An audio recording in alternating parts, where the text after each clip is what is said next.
That journey back was not as billed in Radio Times. On BBC1 now, Richard Bryars, Felicity Kendall, Paul Eddington and Penelope Keith in a comedy classic from the series which chronicled The Good Life. Here on 2 in 15 Minutes, Gardener's World visits a horticultural showpiece, Ponderosa, near Kendall. First, the mid-evening news with Kenneth Kendall. It's almost 26 minutes past 7.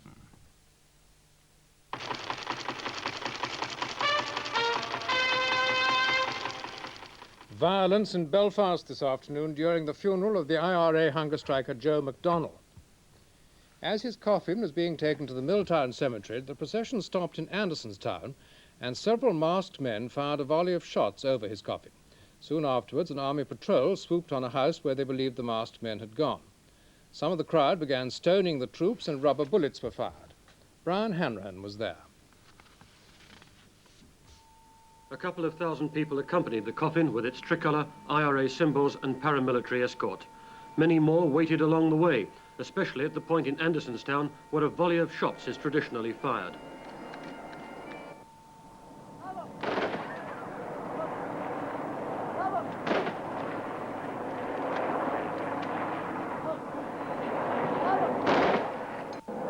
Normally the army just observed from the air, but this time they were hidden in the back streets waiting for the firing party. As they tried to capture them, they were spotted, and hundreds of youths surged up the side streets throwing stones.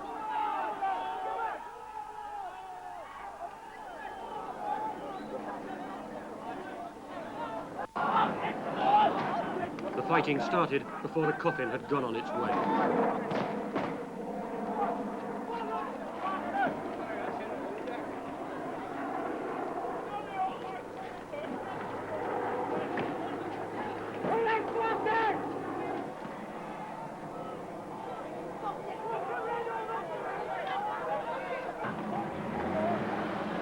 Both civilian and army ambulances arrived, but it's not known who was hurt or how badly.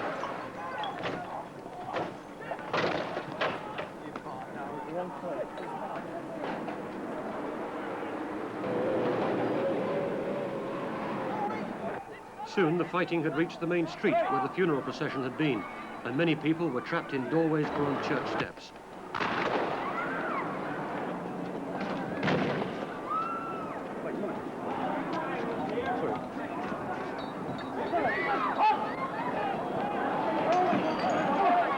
There's still doubt about what happened, but it's believed the army captured the firing party and their weapons.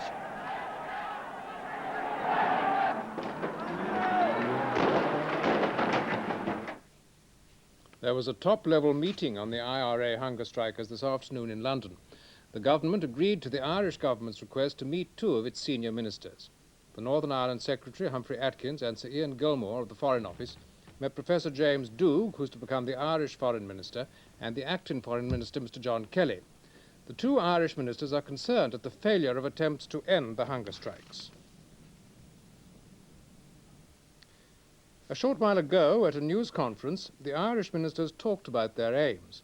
Here's what the acting Foreign Minister, Mr. John Kelly, had to say.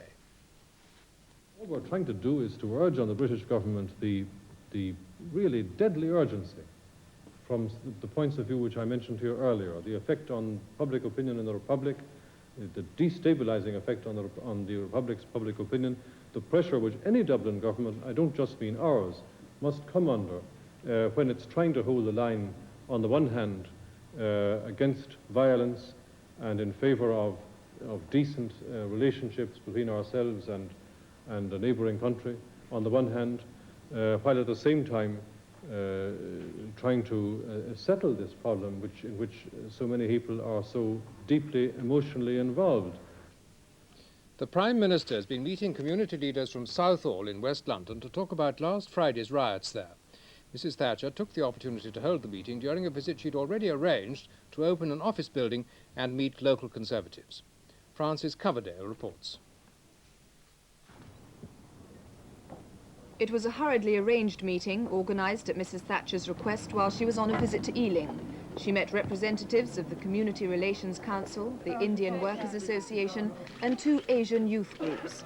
They talked for well over an hour about the events in Southall last Friday night, events which Mrs. Thatcher said were quite different from the rioting in other parts of the country. I think what the people from the Southall community were saying is that we have to understand their special sensitivities, and they put that point across very well. Secondly, I would like to make it clear that we've heard not one word against the police. Indeed, on the contrary, the Southall community has great respect and friendliness towards the police and cooperates with them in every way. The third point they made to me is that when I condemn all extremist organizations, as I do, will I please make it quite clear that I condemn the fascist organizations, because it is they that cause a lot of the trouble, and I happily comply with that request. Mrs. Thatcher had been intending to go to Liverpool this afternoon, but changed her plans in order to meet the Southall community leaders. She said she'll visit Liverpool soon, when she's got more time to spend there. On a visit to Manchester, the Home Secretary, Mr. Whitelaw, has been to see the damage caused in 3 nights of rioting in the Moss Side area, and he too talked to community leaders. Jeremy Thompson reporting. As the people of Moss Side tried to restore a kind of normality, the Home Secretary made a brief tour of the area to assess the riot damage. His hurriedly arranged trip then took him on to the town hall to meet police and local community leaders. He was asked if he now ruled out the possibility of bringing in special riot police or even the army. I don't think one can ever rule these things out. I believe both developments would be unsatisfactory. I believe having 2 different forms of police in this country would be, in the long run, unwise. I believe it's much better to have your community police service, your one police service, and equip it and train it to deal with riots at the same time. That, I think, is the best way. As for bringing the army in, you can never rule that out in the last resort. But experience in Northern Ireland and elsewhere, in very different and much more troubled situations, has never been that bringing the army in has meant that you solve your problem, and frequently the problem is then how do you get the army out again once you've done it. So for a particular case in very serious situation, no one should ever rule these matters out, but I do hope we don't have to do it. Last night there was an uneasy tension as youngsters gathered in the centre of Moss Side, occasionally throwing missiles at passing police. There had been a similar build-up before the violent outburst the night before, but as rumours of fresh riot targets spread across South Manchester, a greater police presence was soon apparent. Again, many groups of black and white youths were seen drifting restlessly throughout the area, but the police seemed intent on keeping them on the move, preventing larger gangs from forming. As darkness fell, anti-riot squads moved in large numbers. There was sporadic stoning and fire-raising as small gangs roamed the streets. But the fast-moving convoys of police seemed highly effective in snuffing out trouble before it could spread.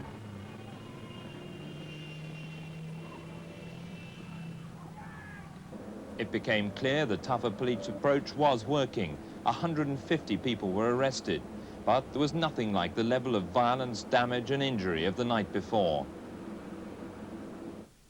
A soldier who was one of a mob that pelted police with stones and petrol bombs at Moss Side, Manchester last night was today sent to jail for 2 months. He was 22-year-old William Slattery, home on leave with his parents, who admitted disorderly behaviour. He was one of 136 people who appeared before magistrates, and a number were jailed. The Employment Secretary, Mr. Jim Pryor, said in Cheshire that the high level of unemployment was undoubtedly at the root of the riots, but it was not too late to solve the problem. Mr. Pryor, opening a youth training scheme at a space and defence factory in Neston, said the government planned rapidly to expand employment schemes. Reports are coming in of new outbreaks of violence and looting in the Brixton area of South London, the scene of severe rioting 4 months ago. In one incident, about 400 black youths threw bricks and bottles after police had stopped a car. Order was restored after about half an hour, but then a short while ago there was a fresh outbreak. Some policemen are said to have been hurt, and there have been arrests. The incidents came only a few hours after Lord Scarman had finished the first part of his inquiry into April's riot. Esso are to put up the price of a gallon of petrol by 8p from next Tuesday. The rise means that an average gallon of 4-star will now cost £1.64. Esso blames losses in refinery and marketing operations and the continued weakness of the pound against the dollar. Other companies are expected to follow suit.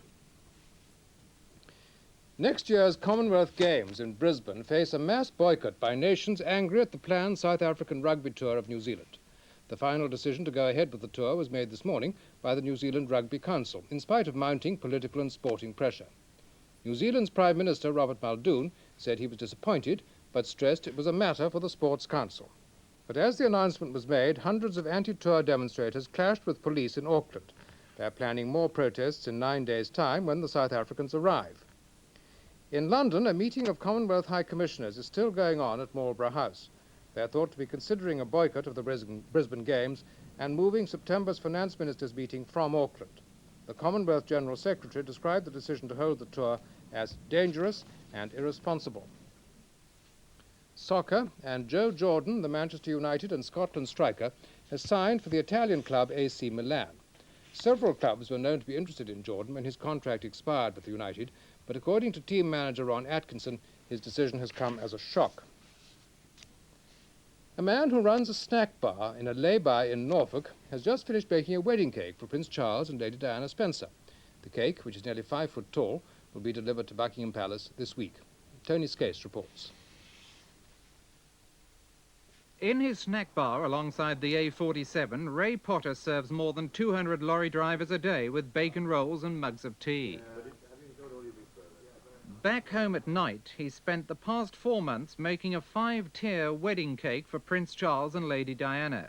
Its ingredients include more than 100 eggs, 100 pounds of dried fruit, 50 pounds of icing sugar, and 1.5 bottles of best brandy. The 52-inch high cake will be delivered to Buckingham Palace on Tuesday. The palace says 12 cakes have been selected to go on show at the royal wedding breakfast. Why did Mr. Potter decide to make his elaborate cake? As a very great royalist of all the royal family, I take this as a great opportunity and a great pleasure to be able to produce a cake for the future Prince and Princess of Wales. How does this compare to serving bacon rolls to lorry drivers? Both are a very great pleasure. And for good measure, he's baked another royal cake for the Queen Mother's 81st birthday next month. Now, the main news again, with subtitles for the hard of hearing. Violence broke out in Belfast this afternoon during the funeral of the IRA hunger striker Joe McDonnell. An army patrol was stoned by some of the crowd when it went to a house in pursuit of some masked men. The men were thought to have been those who'd fired a volley of shots over McDonnell's coffin. During the day, there was a top-level meeting between British and Irish government ministers to discuss the hunger strikes. The Prime Minister has been talking to Asian community leaders about last week's riots in Southall.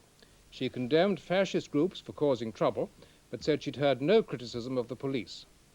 The Home Secretary has been in Manchester today, visiting the areas badly damaged in riots. He said he hadn't ruled out the use of troops in such situations, but hoped it wouldn't be necessary. Mr. James Pryor, the Employment Secretary, has said that unemployment was at the root of the riots of recent days. And earlier tonight it was reported that a few hundred black youths were throwing bricks and bottles at police in Brixton. Esso have announced that they're putting 8p on the price of a gallon of petrol from next Tuesday. The company blamed losses in refinery and marketing operations and the continued weakness of the pound. In New Zealand, demonstrations have been held against the decision to go ahead with the coming South African rugby tour.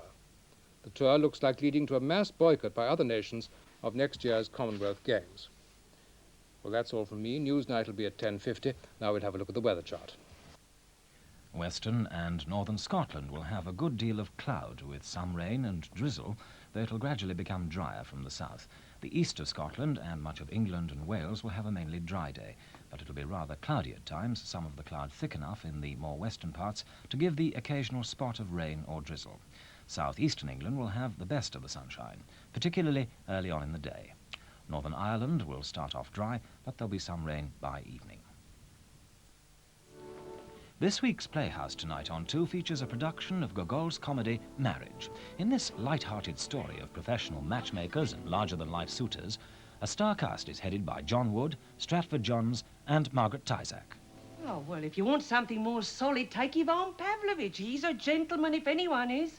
He's such a tremendous gentleman, he can hardly get through the doorway. How old is he? Oh, he's not old, he's young. He's not much more than 50. What's his surname? Omelette. I beg your pardon? No, that is his name, Ivan Pavlovich Omelette. Strange weather we've been having. This morning it looked like rain, now it doesn't look like rain. It's not very pleasant.